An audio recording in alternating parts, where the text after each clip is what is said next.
recording because Ron Paul is on. But thanks for letting me hold Chuck Baldwin's jacket. Not a I'm going to turn Paul ahead. I guess I'll do it. Thank you. Before I get started, though, I do want to introduce the twin victims that came with me from my family. Two of my granddaughters. That's Laura and Valerie.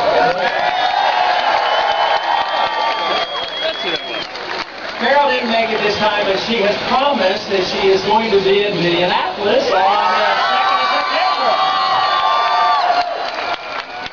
Now, it's really great. Great to be here. Great to see such a nice crowd. Great to see the enthusiasm. Some people thought the enthusiasm was going to die down after the fire. And I think I'm on the record of saying it's only the beginning, folks.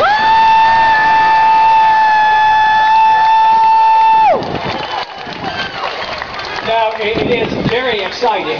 Big things are happening. The other day I wrote an article for the website and talked about a lot of big things happening. There are big things that are happening that are negative, but this is big too, and we have the answers to the problems that we have in this country.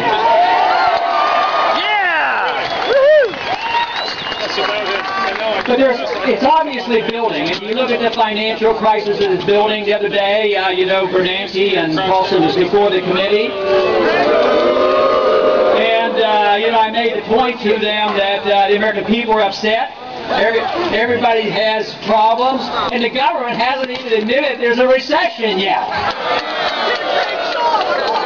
But all they have to do is get out of this town and find out how American people are forced to live and what they're up against and what's going on in this country. Then they'll realize that we are not on the right track, and we know where the right track is, and that is to follow the Constitution.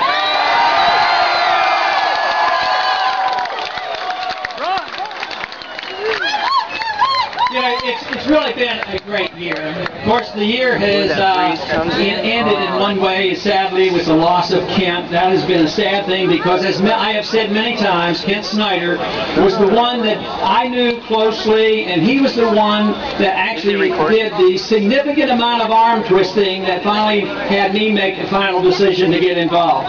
So we will miss Kent, but he really did play a significant role. He was a friend, and he worked with me as far back as 1987.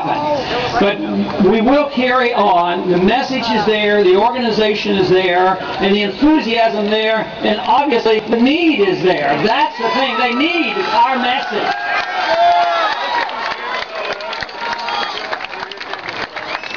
You know, there were a lot of exciting things that happened. I think the reluctance I had a year and a half ago getting involved was not so much that I had the slightest doubt about the message. I've never had a doubt about the message of freedom and liberty and our Constitution. I had doubts whether I was to be the messenger and to lead this charge. Also, I didn't know how many belonged and still existed in our remnant. Our remnant is much bigger than we ever dreamed.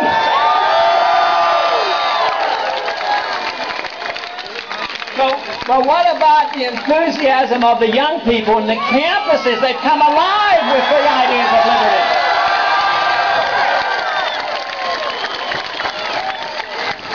Now, I don't do any measuring about the Main Street media, but I understand that they didn't give us the best shake, that sometimes we came up short.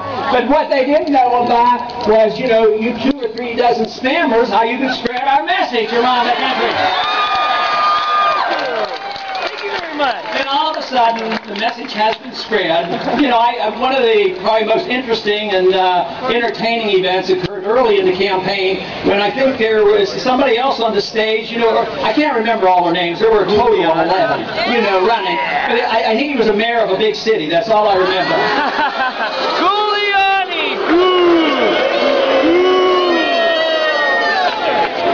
But he was the one that called me on the carpet, and you know, there was a lot of booing and hissing. Obviously, you people weren't in the crowd.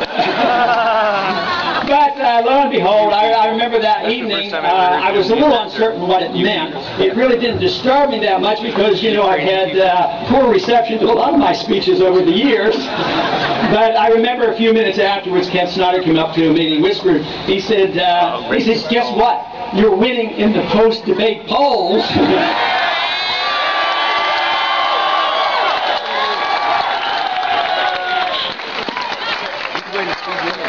But a couple of days later, one of the mayor's supporters came to me on the House floor and wanted to rib me a bit. He said, well, I want to really thank you, Ron. He says, you really set my candidate up, and he really got the points in. And now, you know, he was considered by the Main Street media as being the leading candidate. And now he's a deleted candidate. I said, you know, in these last few days, it's pretty interesting that due to that confrontation, I probably got more attention in those 3 days than I had gotten in 30 years. Yeah, you deserve it.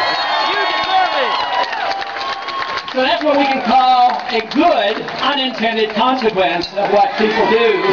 Thank you, Julian. But no, the results have been fantastic. The response at the local level, at the student level. I can remember one of the early rallies occurred after the debate in Detroit. And that was, we went over to the University of Michigan, and I knew we had tapped into something, and I finally realized that young people were listening, and they did care about and understood something about the Federal Reserve System.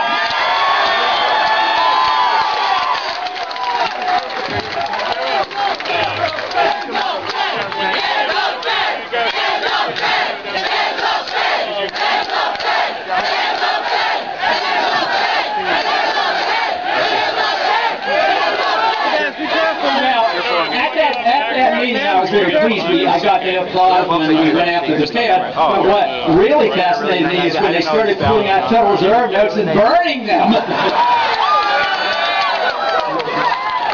Probably the ashes are going to be worth more than the paper pretty soon the way we're going. But, you know, the issues are coming into place. The two issues that I've worked on for so many years, now decades. First, it was the monetary issue associated with our economy and the business cycle. And then in the last decade or so, since we as Republicans have gone really downhill with the foreign policy has become a very important issue. So I have spent a lot of time on that, but you know, the evidence is out there, and I think this is one of the reasons why there's such a strong response, especially with the young people, when they're realizing what they're inheriting. They're inheriting these problems and the debt and the entitlement system, and inheriting a war that should never have been fought in the first place.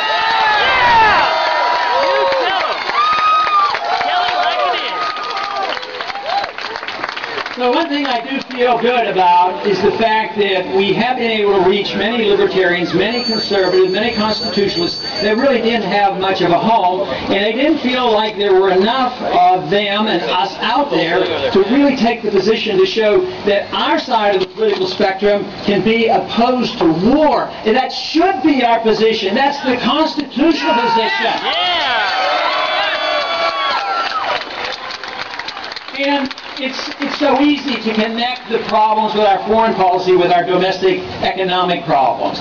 Because now we as a nation have obligated ourselves to approximately $1 trillion a year to manage our empire. And it's money we don't have. It's money we tax the people, then we can't tax anymore. We borrow, we can't borrow anymore. Then, of course, you know the answer. Then they go to the Fed and they print a lot more money. Then they wonder why we have problems. You know, it is so clear. Today, there's a lot of talk here on the Hill about solving our energy problems. And on our side of the aisle, they did pick up on one point. It's a reasonable point, but it's almost a distraction because they say, you know what we need to do to solve the energy crisis is drill, drill.